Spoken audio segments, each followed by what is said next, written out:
Lots of people are picking the firm they think can give them the most money, but the second they're in the firm, they realize how important that client experience is, because most people don't know what makes a good personal injury lawyer. Everyone knows what excellent customer service is. But if I was going to fight Mike Tyson in his prime, I'm not going to the middle of the ring and slugging it out with him. If I want any chance to beat him, I got to move.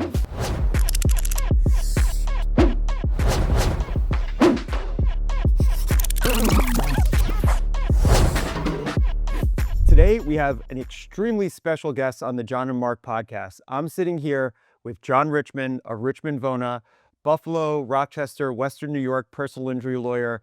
He is the guy to follow if you want to see how to grow your law firm from scratch. Jon has done it. He's here to talk to you about it.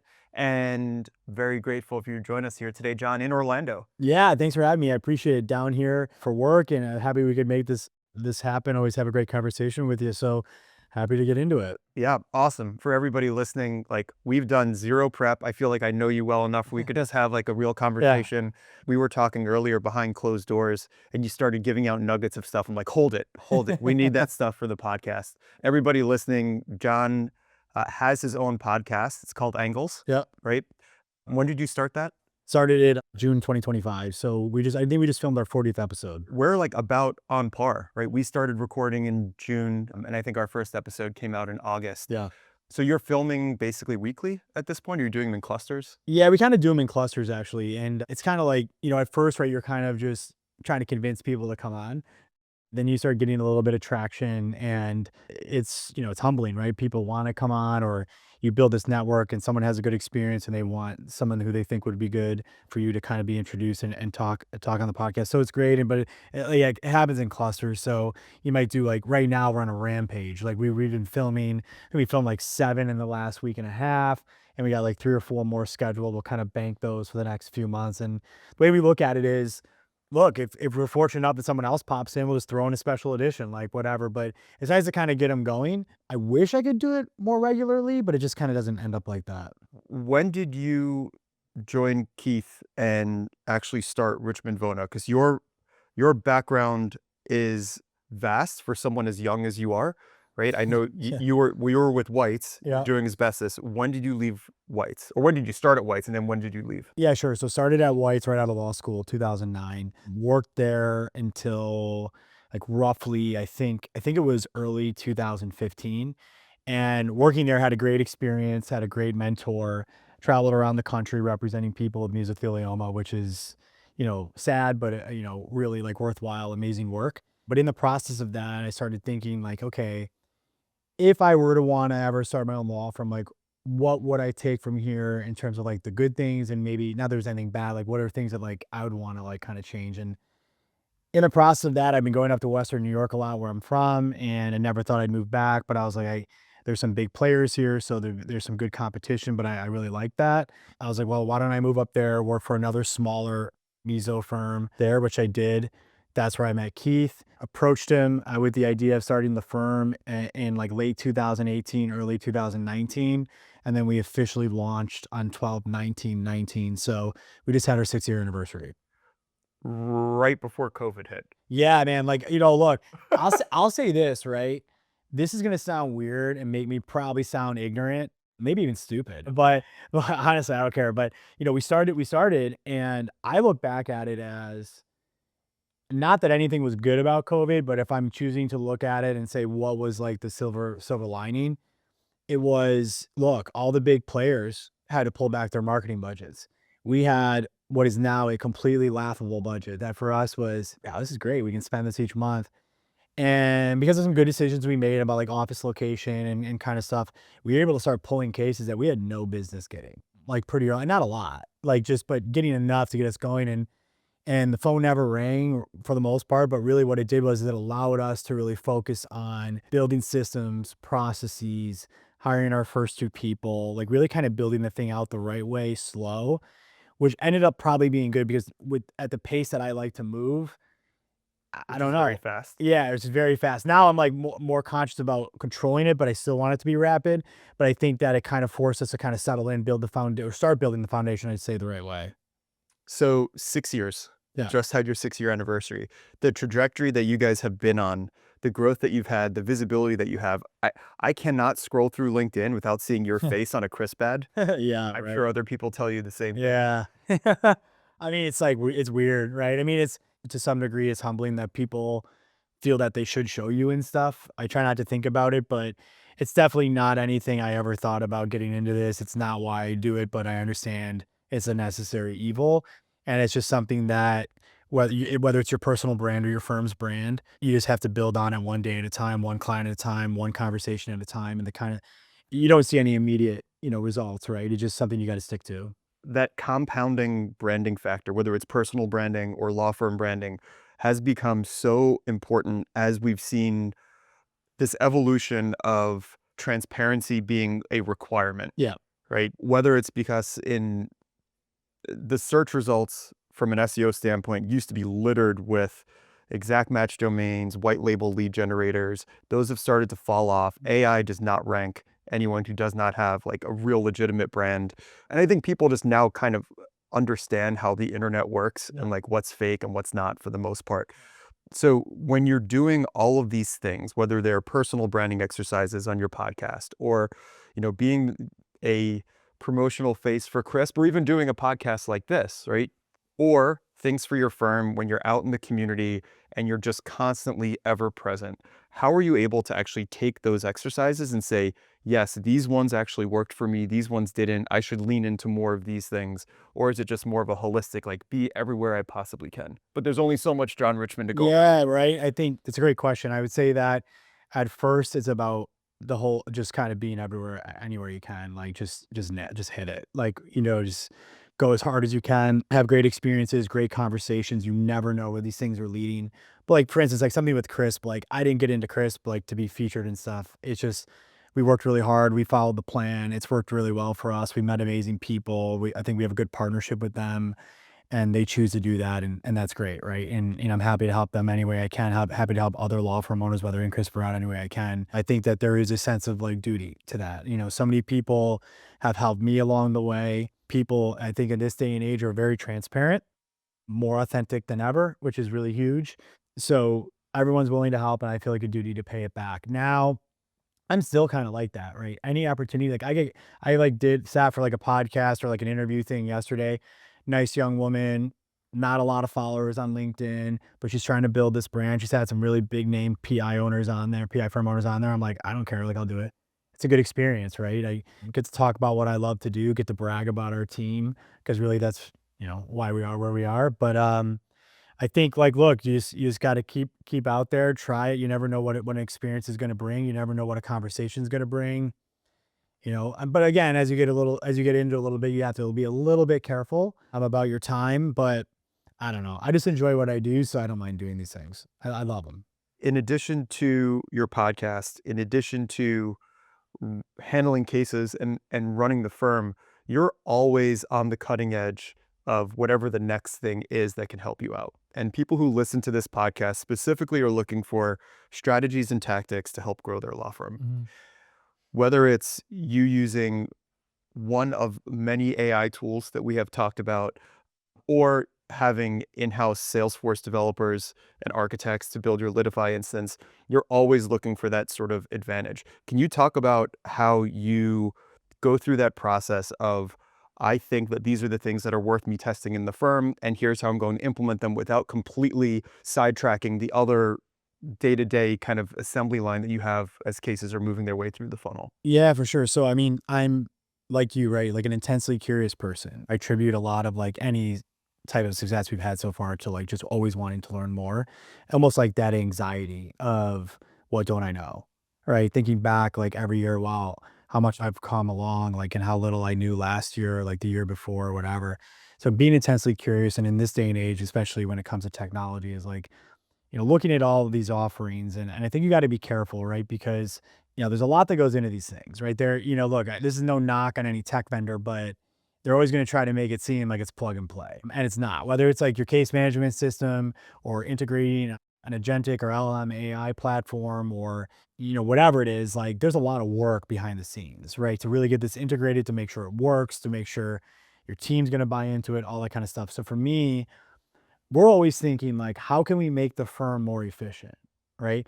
How can we enable our great people to do better, higher level work, to streamline processes or streamline repeatable tasks that they really shouldn't be doing? Like their value is in better tasks. So for instance, a case manager, how are you eliminating, like say in New York, their need to handle all the no fault issues, their need to order medical records, to analyze, to summarize medical records, all like the little like nuanced things so that they can focus on forming deep relationships with the clients, getting the clients trust, really helping manage their case, navigate them through the process, and focus on things like drafting demands, things like that. Again, helping with being help with tools. So for us, we'll first recognize a problem or an inefficiency or a gap or something. And then I'm always like interviewing, whether it's me or my digital operations manager, we're always interviewing all the different like new tech platforms or whatever. And like most of the time we're doing nothing with it. We're just like putting it off to the side, putting it off to the side. And then once you like recognize an issue and you say, hey, this might work, you go through like this development process with them. And for us, we love being design partners, with some of these people that we trust and we vet because, we're willing to give a lot of our time and energy and feedback back to them, and they learn a lot from it. And then that usually opens them up to being more receptive to working with you, to kind of modeling it based on your org. So, we're careful as we move along. We're careful to make sure that like, hey, if we are going to try something, it's not like we're buying, okay, this program and it's just boom across the org. Off the shelf. No, like, so we really subscribe, I study change management a lot. And we look at like whether it's like the Lipid Noster model or John Cotter. And there's ways to like, get influencers involved in your firm, test it small, get all the feedback, work with a design partner to build it out how you want it, and then slowly start rolling it out to the other departments, other members of your team. And that seems to work the most because you get the buy-in from the influencers and this on the small level, on the micro level, and then you start moving it out. And they're like, well, they're doing it and they love it and they're super successful within the org. We should start trying it. And I'm less scared to try it. And then it kind of rolls from there. From an operational standpoint, you have a digital operations manager. Yeah. Is that a role that you just conceptualized and said that this is something that I feel there's a need for, or did you see that in another firm? Well, probably honestly a little bit of both. I mean, so her name's Lizzie. She's amazing. Shout out to Lizzie. She's actually down here with us. So she started off with us as a paralegal and then grew into a systems and processes lead.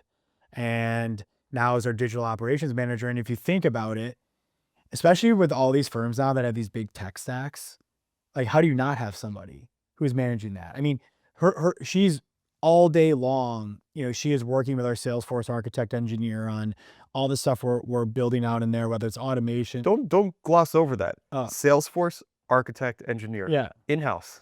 Well, he works only for us, but he's technically out of house. And I'm not naming his names. I don't want to steal him because he's amazing. But It's a dedicated role. Like this Yeah. is when you need stuff built, Yeah. you have a person that you go to and they build this stuff for you in Yeah. conjunction with Lizzie, Yep. helping to guide, like this is how it fits in. Well, yeah. And so Lizzie's in the office working with him, working through things. And then say we have a new like AI integration. Well, then those two are working with the third party. How do we integrate this properly? Lizzie is also the liaison to the legal teams because they trust her because they know, hey, you've sat in this seat before. You know what it's like to work cases, to litigate cases, to deal with upset clients, you understand the inefficiencies, so that there's that trust. She sits in on, the case manager monthly meetings, the paralegal monthly meetings, like some of the attorney meetings, intake meetings, to like kind of understand what their issues are, to then go back, kind of put everything out there and then start prioritizing and start integrating everything. Does she report directly up to you? So she reports to our director of operations. All right. So let's talk about that operations part of your hierarchy. Yeah. You've got digital operations manager. You've got this head of operations. What are the other roles that fit within? A Salesforce admin? Yeah. So we have Salesforce admin. We call him our architect engineer, our director of operations, our digital operations manager. We have an operations assistant. We also have this is sort of under operations, client success manager. Okay. And then where does IT fall into all of this? So we outsource IT. Leading question, right? Yeah. I think when a lot of firm owners think about IT, all the things that you just spoke about all get bundled into, well, I've got a guy that handles this, Yeah. right? The person who's managing your Office 365 licenses, or the person who you're calling when a computer doesn't boot is not the person that you need to have inside your firm making operational decisions. Yeah. We've reached this transitionary period in just business operations as a whole, where it used to be you have your technology and then you have your operations, your actual business. Now operations is becoming technology wrapped. Yeah. And it's not IT. IT is the support that is needed to kind of keep your business alive. Yeah. Hey, my internet line is not working, my Wi-Fi is not working, Yeah. right? My printer's not printing. Yep. Very, very different. Yeah. I mean, look, it's kind of like anything, right? I mean, take with like say SEO work, right? I would never ever like maybe someday we had an SEO person in house to work with you guys. Like maybe, right? I mean, we don't have that. We don't feel like we need it. Maybe, right? But I same like even with like IT, it's like, okay, maybe someday if you got big enough, you would have someone in house to work with the outside organization because with people in house, with certain areas, like how could you expect them to ever keep up like at the rate that like RRD is doing things or our local tech provider is doing things? Like they're just not going to be able to, right? So sometimes when you get to a certain size, maybe you need a liaison, and especially with tech. Like, if you got like 200 computers in your office and every single day, four are having an issue, maybe it makes sense to have that person in house, but very separate role. They would have nothing to do with Salesforce or AI. I mean, like nothing to do with it. It'd basically be like you're saying, fixing the computers, cybersecurity, like that kind of stuff. Yeah. Managed service provider just to kind of handle Yeah. Yeah. all of that. Yeah. So this is a good transition. You're talking about like liaison with our team. You just recently brought in a new marketing lead. Yeah. Tell us about that person, where you found them, and why you think they're a good fit, because they do come from outside the legal industry. They do. So, yeah, it's kind of an interesting story. So, we had a marketing manager before. Unfortunately, she had some serious health issues, so she left us. And so here I am back in the saddle again. And I'm not just pumping your tires. Like, thankfully, because of you guys, it's as easy as it could possibly be, right? Like Riley and Hannah and everyone handles everything for me. So it's great, but it's still like, I feel like I'm letting them down. Like I can't get them all the things that they need all the time because of all the other responsibilities. So I'm like, all right, I need somebody for serious. And I think this is a lesson, like seriously, for like any business owner, especially after you get off the ground and you get yourself going and you start having the ability to actually like hire people and maybe hire a little bit more people. Don't make the mistake where it's like, hey, I could get this marketing person for this much money or go all in for someone really skilled for this much. You'll never regret it. Like even if it like shocks you at first how much more money you have to pay them, with players like that and people with that much knowledge and with that type of expertise, it's just like it's such a breath of fresh air. It's so relieving. So his name is Brad Gelber. He was the director of marketing for the largest automotive dealer in New York State, which happens to be headquartered in Buffalo. And I've been following him a lot, had a connection to him. And so I tell him now, like he knows what my plan was. I first was like, hey, let's grab coffee. Like, I really love what you're doing. You're really involved in the community. You're building the brand. You're involved with like the Bills, the Sabres. But I like the way you're doing things. It's very modern. It's smart. It's digitally, almost everything's digital, right? Or at least it starts digital before it goes out of home to traditional. And I'm like, all right. So I started having coffee with him and I start to sense that like, oh, wow, maybe I could get him. He's 36 years old. I knew, it was going to be a tall task because like, who am I compared to the biggest auto dealer in the state? But I think when two people are aligned and you connect and you click and you both have the same ideas about how a brand should be built and he realizes that I'm going to trust him really once he gets going and let him run and that I understand how valuable marketing is. And I look at marketing as a profit center, not a cost center. I know that it's how huge that is in our business. And maybe he sees some things in me like this guy, he could help me with this. He would maybe be good with this or whatever. We kind of like found that synergy. We then just started having a serious conversation about it. And because of how high up he was there, it took a little while. We just kind of did it naturally. It was like having coffee, having coffee, having coffee. And next thing you know, he's here. He brought a team member with him and she's unbelievable too, like unbelievable. And they've only been with us for really like a month and already it's like we're starting to see everything start. Oh man, like now, it's like, when you're doing it on your own, like you really, everything needs to be connected. Everything needs to be, you need to know who you are, what you stand for, what your UVP is, like who your target demographic is, like, and whether it's SEO or paid ads or community work or brand work, like out of home, like whatever, like everything needs to be connected. It's very difficult to do that if you don't have the right person in house. It's hard because things just become disjointed. Not to mention, like, I think, like we talked about it earlier, like in this day and age, it's like, and you're seeing more people do it. Like we were talking about transparency. Personal injury lawyers are notorious for, I'm going to tell you what we do, but not how we do it. Why? Like, I mean, are you afraid that people are going to see under the hood and not like what they see? I mean, if you're proud of what you've built and what you do for people, show it, talk about it, right? Why not? I mean, don't be scared that someone's going to follow you. They're not. Especially if you're doing things the right way, it's really, really hard to do it that way, and everyone knows that. And the harder something is, the less likely someone is going to follow you. So just do it, like, or whatever it is, be authentic, right, to yourself. Don't be afraid. Like if you swear once in a while, swear. Like, I mean, people like that. They don't want like the lawyer, I think, that's all stuffy all the time in suits. So finding people internally who get that and understand the importance of building the brand, of giving back to the community, of kind of the piece that every single component of marketing plays and how they're all important, but also have to work together, and they can coordinate that, and it's huge, right? That's what it's all about. The auto industry has been very nice to us as well. I mean, you talked about Hannah and Riley. Yeah. They both came from the Yep. auto industry. Yeah. That's how they bonded with Brad right away.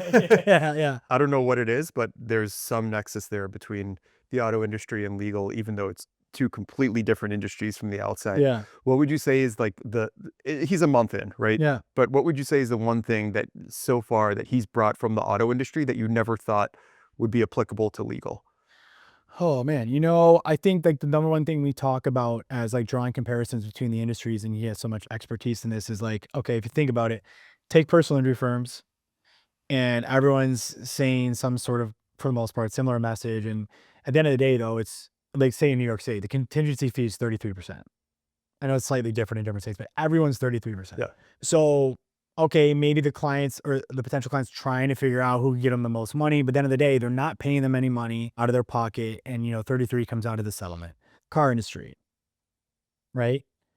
Everyone's looking, say you're looking for a new car, you want a new Chevy, whatever. And there's 4 Chevy dealers. For the most part, the sticker price is the same. Like maybe they're slightly different on each one, but if you know what I mean, if you just have a tough conversation with these guys, they're basically going to get it down the same way. Yep. So how does the auto industry why does somebody pick one dealer over another if the price is basically the same? It's 2 things. It's their understanding of the level of service they're going to get at that dealer, because that's where the dealer makes all their money, really, is off the service, right? It's what kind of service am I going to get? How do they make me feel? And what do they do in my community? And that's how we approach it too. Well, we feel very strong about our client experience. Like we know that in the beginning, yes, lots of people are picking maybe for the firm they think can give them the most money. But the second they're in the firm, they realize how important that client experience is, because most people don't know what makes a good personal injury lawyer, but everyone knows what excellent customer service is. People know what makes a bad personal injury lawyer. Exactly. Oh yeah, exactly. Right. But we've all had that feeling when you're treated really well by someone at a restaurant or at a hotel. It feels good, right?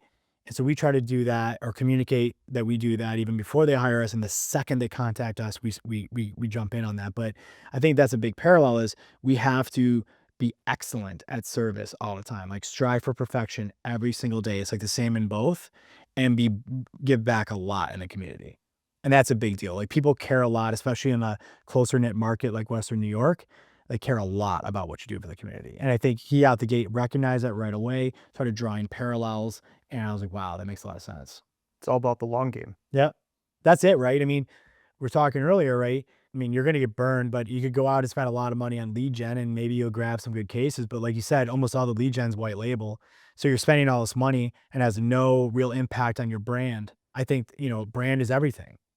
Like you got to build your brand. And like the reason why a lot of people don't do it and the most successful guys get it is because you don't have that immediate return on it, like, especially when you're new. Like, I mean, you've seen it. I see guys all the time. Like you could tell, like this firm got a big settlement. They throw up billboards. Like there's 4 billboards up for 3 months and they're gone. And it's like, man, like Billboards don't work after 3 months. No, like you just let your money on fire. It's got to be, but like they don't see the return, or they run radio for 3 months and like I didn't get one case from it. It's like, yeah, and there's a problem there, like what they're being pitched and stuff. But at the end of the day, it's you got to figure that out. It's really hard. It's really hard to build a brand. Oh yeah, It's a term that gets tossed around all the time, right? Oh, you got to build a brand. What does that actually mean?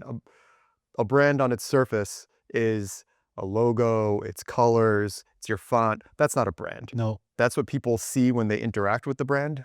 But the brand itself is a feeling that people get yes, when they need something and you are the service provider for it and you are the choice that they make almost subconsciously. They've had so much exposure to that brand and the alignment with other positive things in their life, yep. community, sports teams, a friend or a family member who may have interacted with the brand and mentioned in the past. It's really, really difficult. What have you seen that has been like, if someone was going to take this away in another market, right? Aside from just going and finding like, let me see all the local community events are going on and see what I can sponsor. What do you think is like the thing that they should go and do when they're starting that exercise of like, all right, I hear you. I want to build a brand. I want to be involved in my community. What's the first step that I should take to go and do that? Yeah, I think you should first think about who's your ideal client. Number one, and there's two components to this, but who's your ideal client and why? Because if you're for everybody, you're for nobody. Like pick like who you want, right? This is who we want. This is who we appeal to, and then simultaneously, I think you got to think like, well, who are we? Like, who are we as a person? Like, what are our values? Like, what do we stand for? Why are we different? Why do we believe that someone should choose us over somebody else? So you're starting to build your brand and understand, okay, this is who we really, want to appeal to. This is who we really are, right? And how can we be authentic to that? And when you're thinking about getting involved in the community, I agree. Like you shouldn't just, I mean, look, it's one thing just to write it. You can like anyone can write a check, right? But the way we look at community is, okay, like we strive for something what we call internally like maximum impact, like everything we do. So there's nothing wrong with, writing a check to a massive charity or a massive hospital.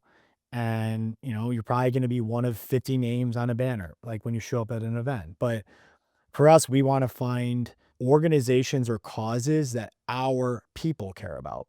So even if like one of our team members, their parents like struggled with something, maybe it was they went through they survived cancer or whatever it is, we want to rally around them, be true to who we are, like our values, and go out and find an organization, even if it's really small, and help that organization the most we can. And you can have this maximum impact on a small organization and build like this really personal connection with the people involved. And that spreads like wildfire when people know like you're actually going around doing things you care about. Like these are your values, this is who you are, your people care about it. And this should all align with who you want as your clients, because these should be people that should be aligned with who you guys are as an organization. Jon, can you walk us through how you did that for your firm? What are the things that your firm believes in, and how did you execute on it? Yeah, we went through this. So what we do is, so something we do is like our HR platform is called Bamboo, and everybody who comes to our firm fills out something called the celebration survey. So we know all their favorite things, including like their favorite organizations, charities, that type of thing. So we always know if kind of baseline, what it is. And we're very connected as a firm, so we know if someone's going through something hard or someone's family is going through something hard. So we always keep our eyes and ears open for that. But we started off in the beginning, kind of looking at what people cared about, what we care about as an organization, and we kind of first big thing we thought about is like mental health. If you think about it, right, like people come to us at the worst time of their lives typically. Doesn't matter if it's a $20,000 case or a $2 million case. Like obviously different impact on those types of people, but for both of them at that time in their lives, it's the worst time. Yeah, something bad happened. Terrible. And nothing like when something bad happens like this, it's not like everything's going great. Like I have nothing else to worry about. And then this thing happens. It's like, it's always something else. Like, oh, my kid wasn't doing good in school, or I'm so and so doesn't, is having a tough time at work, or my father's sick. Like it's something else is going on, right? So it's a lot, right? And people go through a lot mentally, right? It can be just as bad, if not worse, than the physical pain. On top of that, our people, are going above and beyond for people every day. And look, sometimes clients understandably are going through a really hard time and they take it out on our people. And that can really lead to, fatigue. Like there's like emotional fatigue or they call it compassion fatigue on behalf of your team. So there's a really amazing local health organization or mental health organization in our community. And we just said, like, how can we help? Like, what do you need help with? And so we started working with them. And we realized that like a lot of charities or non for profits, one way that a law firm or any business could really help is helping them understand how to achieve their goals, right? They don't have big marketing budgets. They probably, if they have a marketing person in house, it's the college intern or somebody who just said, "Hey, I'll run the social media account," right? And they can really get taken advantage of by like local TV vendors and stuff like that, who are like, "Oh, you want volunteers? Well, buy this package for $30,000 and we'll run a commercial 3 times a week for 6 months and you'll get volunteers." Like that's not how it works, right? So when we go to these organizations, we sit down with them. Like we don't just want to write you a check. Like maybe we are going to write you a check. Maybe we are going to make all of our people available to you, but what can we help you with? Like, what do you struggle with or what are your needs? And like, trying to find ways to help, whether it's our marketing team helping or our operations team helping, or whatever it is. So we started with them. We work with them a lot of different ways. I mean, there's some other organizations that are big for us, like the veterans. My business partner was in the Marines. We do a lot of stuff. We're the presenting sponsor of the Buffalo's Veterans Race. And then there's some other little things that we've been working on to try to like bring more like spotlight to organizations that are doing really, really, really good things, but just like can't get off the ground. That's really great to hear. The mental health stuff is just so important. Well, anyone can relate to it, right? Yeah. Yeah. Yep. Anyone can relate to it, but you are starting it's like an inverted pyramid where most people look at it as a funnel where I'm gonna capture and broadcast my message, my brand to as many people as possible, and then maybe some will filter down through. Yeah. I think what you're describing is this inverted pyramid where you're gonna start it at a small, very aligned Yeah. niche of an organization or a person. You're gonna do really, really well for them, and then they're going to then amplify your message for you. Yeah, exactly. Right. Word of mouth is huge. I mean, it takes a long time, but I mean, think about how easy, like, there's a lot of people watching, I'm sure going to watch this who have run much bigger firms than I do that have amazing marketing teams, amazing operations teams, whatever. It's really not that hard if you're like, hey, here's 10 to 15, start small or even five, whatever non for profits or charities that we really care about and say, hey, why don't you guys come on site? We'll give you dinner, we'll give you lunch, whatever, and we're gonna put on a presentation and show you some cool tricks or tips, like from running your social media to, I don't know, like running your operations, writing SOPs, whatever it is, like just things that you can help them with for free. Like that goes a long way, right? You're just helping people. And then of course there's gonna be opportunities to support them with financial resources or send your people out to help them and run events or whatever it is. But like I think it's about forming those bonds and then when people, whether it's your client, a community organization, anybody you work with in your community, when you give them a really great experience and you don't ask for anything in return, you grow ambassadors. Yep. They just start talking about you. Like they can't help it. Like, and that's pretty cool feeling, right? Because it's everybody wins. The little things that you may not see as impactful could be extremely impactful for some of these organizations. A mention in your newsletter, a social media post coming from your brand. Link on your website, community partners page that we build with you guys. I mean, what's crazy too? Like I never even thought about this. And again, like your clients or anyone listening who runs like a really big firm, like I know, like most of the plaintiff's personal injury guy, like, men and women who run these firms are amazing people, super down to earth, like, right? But I think you don't realize that, like, people, if they see you on billboards, on TV, on buses, on radio, it's a huge deal to them for you just to like spend some time with them and talk to them. And like maybe to you, it's like, well, why wouldn't I? Like, I want to help you. Like, that's why I'm in this business. I want to help people. Like, I'm always going to give my time like this, but it goes a long way with people. When you've grown a business organically like you have, I think it just that type of exposure happens over time. Yeah. And then you just don't realize when you're walking through a shopping center, Yeah. like, hey, Yeah. It's weird. that's Jon. Yeah, I had some guy. Yeah, it's funny. Like there's funny stories like that. And I can't even imagine what it's like for some of like these top dogs in like these huge markets where it's like you can't go anywhere. You become a local celebrity. Yeah. That's crazy. Talking about billboards and traditional advertising, how have you transitioned your marketing budget over you've had 6 years, so you've been through this like Yeah. burst of digital evolution Yeah. over the past half decade. How have you transitioned your marketing budget and attention from traditional media over to digital? Going back, I mean, even long before I even met you, we definitely made the mistake of to a degree, like playing the copycat game. Like, hey, this works for the legacy players, billboards, TV, buses, radio, whatever. And not that like it doesn't work. It does. You have to be careful though. And so I think the big mistake we made early on top of doing SEO and paid and paid Google and paid social, I think the big mistake we made was we were spending obviously nowhere near what these guys can spend in these mediums. And it's like if I was, I mean, this would be a disaster no matter what. But if I was gonna fight Mike Tyson in his prime, like I'm not going to the middle of the ring and slugging it out with him. If I want any chance to beat him, I gotta move, right? I gotta be very clever. I have to be nimble. Like yeah, I have to think. I don't know. I'm not a boxing guy. I don't know why I use that analogy, but like you're not going toe to toe with a heavyweight, Yeah. right? And so it's like we have to be clever.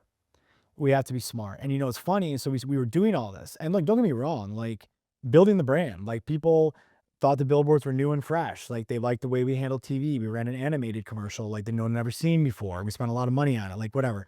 What happens is once you start doing that too, is like you get really nervous about stopping it, even though you have no attribution to your cases from any of it. Like you just get nervous. And I was like, so I started working with you and I was like, you know what? Screw it. I'm going to pull it. Like almost all the out of home, except for I'll keep a little bit of here and there. So we'll still do CTV. We'll have a couple of billboards that we're still creative with, strategically placed, but we get rid of all the cable broadcast TV, get rid of all the rest of the billboards, stop doing radio with the bills because they just started letting like every personal injury law firm in the area do it. And it was just, you were just drowned out, and started putting all of our time and effort and money into SEO, paid ads, social media, which we had really neglected, which was idiotic. Like we always had a social media presence, but just recently even we started really taking it to the next level, putting money into the podcast, heavy, heavy, heavy into community, all this kind of stuff. And my point is like I would have, if I could do it over, I would started with all that stuff and then start throwing up a billboard, throwing up this, like start to kind of to tie everything in together, right? Show that you actually exist in the real world Right? outside. To tie everything in together.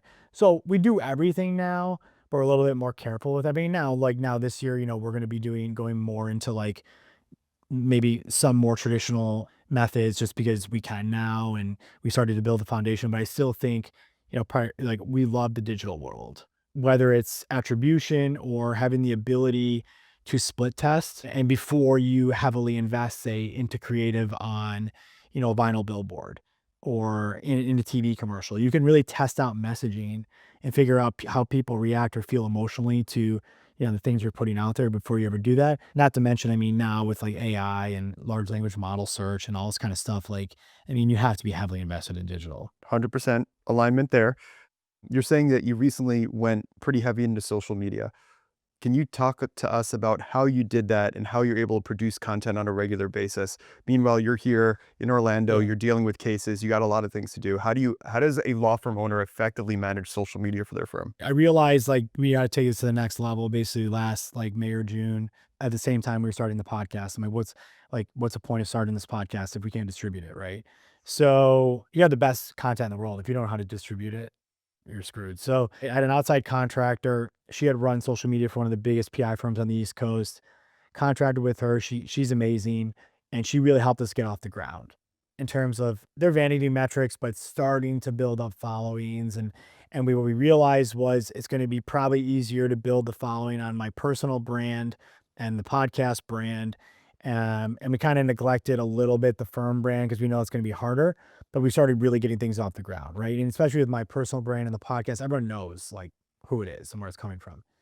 So, but after a while, we realized to really take it to the next level, and it's not a knock on her at all. It's just we need someone in-house in the community. So now we brought the marketing team in-house. The woman that Brad brought with him, Kiara, she's amazing. She's going to be running point along with Brad on our social media because, they come from the digital world. That's really how they built, the auto dealer in New York. But from a strategy standpoint, I think it's a combination of you can use tools, you can use Sprout Social, you can use all these different things, and you need to have content calendars. You need to have audits to make sure, the content is appropriate and that it's true to your brand.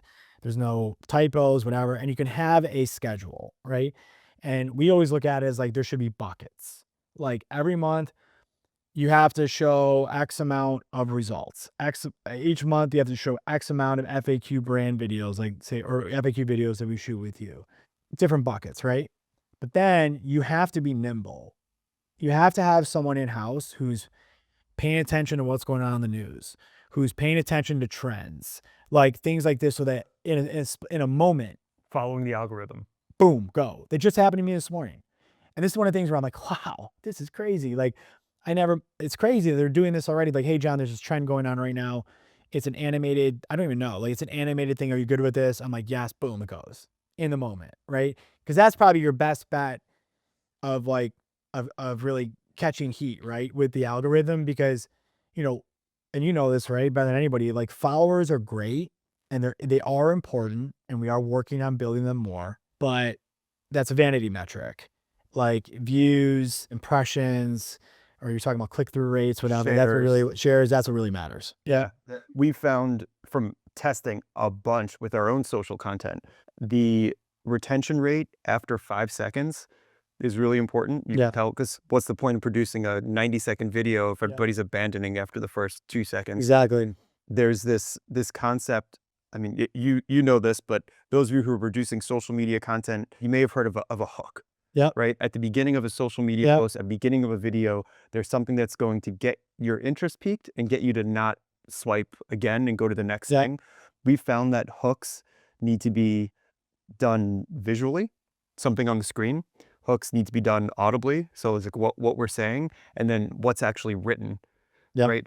If you can align all three of those, you have like all the different senses engaged. And then there's like little tricks. Right? Like as soon as someone comes onto your post, like, can you find something that's like moving and it just engages their brain in a way that keeps them trying to follow And even what's going on? like quick comments, the integration of all the accounts, right? Talking to one another. So John Richmond Law commenting on Richmond Vona, Richmond Vona commenting on John Richmond Law, John Richmond Law commenting on angles, like this kind of thing. And they're starting to now do all that, and you're starting to see it. And even too, like, you know, obviously this is tough. Like you got to like work up to tailoring the content per, you know, the platform. Cause what, As opposed to syndicating the same thing yeah, across look, we're Facebook, guilty of it Instagram, even now TikTok. too. We're like, that's something they're working on right now. They're just taking it over where it's like, I see something on LinkedIn. I'm like, that shouldn't be on LinkedIn. Right. But I don't bust chops too much right now because they're working through it. But and then the last thing, right, is like a lot of people don't realize is you can just put a little bit of money behind posts. Like every single post, we now with the new team, everything is boosted. So you post it organically and then you boost it. Everything. Yep. Every single thing. Like one thing, it could be $20, it could be $30. It'd be like this one's catching fire, 150 more, 200 more. Like, and then you start seeing growing. I mean, and then you can layer in things like giveaways and all these different things that you can do that can really catch fire, especially for like building up like followers, that kind of thing. Yeah.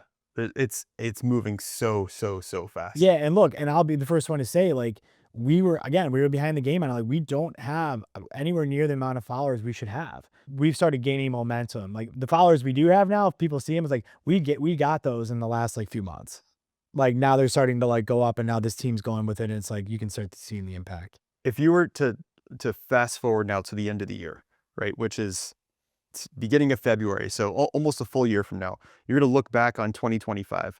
What is something that a decision that you are going to make at some point this year, you're going to say, I absolutely made the right decision. That is something that I am so glad that here we are at the beginning of 2027. Okay, like I can answer that a million different ways, but I'm gonna, because of the nature of this conversation and who you are, I'll answer it in like the scope of marketing. And I think it's for me, I think it's going to be an even heavier investment in branding work, whether that's through high level asset creation to heavily investing, you know, more in SEO and, you know, basically doing things in the community to work with that, to then work with your organization to make sure it's communicated properly online, to really building the brand online, like heavy investment in digital online brand building, and especially working with you guys to understand more and more how the AI algorithms, or I'll call it that, are like kind of like are kind of like deciding who they're going to show. I think that's huge right now. And I think it's, we know we're putting a lot of chips in because we want to make sure that at the end of this year that it's clear in our community that, okay, this is like this real serious challenger brand, and these legacy brands, that were right up there, like neck and neck with the legacy brands. I mean, and there's a million things else I could have talked about with like operations or AI or whatever, but I think like from a brand perspective, brand building, it's like really doubling, tripling, quadrupling down on building the brand and really making sure that everything is connected. Like we really know who we are. This is our voice. This is our style. Like everywhere you see it, you can tell distinctly it's us, right? There's no more disjointment. I don't think that's a word. Nothing is disjointed. Everything is connected. Everything's clear. It's concise. It's very well planned out. It's creative. Everything's done very well. And then we're working with you guys on the technical side. And I think that by the end of the year, we'll be like, wow, like what a difference. We finally pulled it all together. That's a big thing for you to say, considering how well you guys are doing right now. We try, but it's like, it is like, and anyone watching, like, especially you run a firm, like you're probably a perfectionist by nature and nothing is ever good enough. It's a blessing and a curse, right? But I think there are some things where you're like, for real, like, come on, like we need to connect this. We can do this. Like if we are taking so much pride in all these other things, why are we not? Let's really take this thing to the next level because we know it's going to work and we know it's going to benefit us. It's like, and now we have the human beings to do it. Like the amazing people who can, I guess, like thread the needle for us. Amazing conversation, amazing insights. I would say anyone who's growing a law firm right now who wants to stay on the cutting edge, follow Jon on all social platforms. Where are you the most active? Probably Instagram. So like at Jon Richmond Law is where you see me probably talk, especially now going forward with what we're planning, more and more and more about what I'm thinking, what we're doing with the business, that type of thing. Yeah, this amazing stuff. I know there's all the AI stuff that you guys are working on. I love all the technology forward things. I love the thought leadership that you guys are doing. I think that the marketing outside of the legal space that you're taking into the legal space, there's so much good stuff that's going on at Richmond Vona. I wish you guys a very, very successful LitaQuest that you guys are going to. Yeah, yeah, it should be fun. I'm looking forward to it. And it's been a pleasure being down here. We've known each other for a long time and I love working with you guys. And this is the first time we actually met in person, which is like kind of crazy, but We talk all the time on the phone. You text all the yeah, time. Like yeah. I have my list of people that I could text at 5 o'clock in the morning, and you're on that Same. list. I'm like, I don't have to delay this text. He's awake. Yeah. Thanks so much, Jon. Thank you everybody for watching. Great episode. We'll see you next time on the Jon Marc Podcast.